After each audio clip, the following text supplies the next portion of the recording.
कि वो तो कहते हैं देश बिकने नहीं दूंगा, लेकिन देश में सब नंगा ही नंगा है, बिल्कुल चंगा बचा ही नहीं है। मोदी जी ने कहा था मैं चौकीदार हूँ, लेकिन एक नारा निकला था चौकीदार ही चोर है। चौकीदार के होते भी अगर इतने घपले हो रहे हैं, घोटाले हो रहे हैं, तो उसका जिम्मेदार कौन है? निर्मला सीतारमण जी को कब दिखता कब है?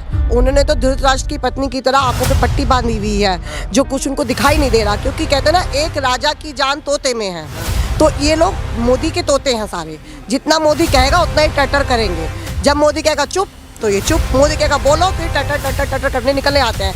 सांसद तो उन्होंने चाय की दुकान समझ लिया कि जब चाहे शटर उठा दिया, जब चाहे शटर गिरा दिया। जब भी विपक्ष अपनी बात रखना चाहता है तभी सांसद को ये लोग रद्द कर देते हैं। ऐसा क्यों? क्या हम अपने इस देश के अंदर अपनी आवाज़ नहीं उठा सकते? आज ये पैसा गरीबों को जा रहा है। मैंने भी इसमें अपना इन्वेस्ट कर रखा है, मैंने भी अपनी बेटी की पॉलिसी करा रखी है और ये सोचे कराया था कि जब मेरी बेटी बड़ी होगी, शादी की एज की होगी, तो मेरी एक सेव मनी निकलेगी।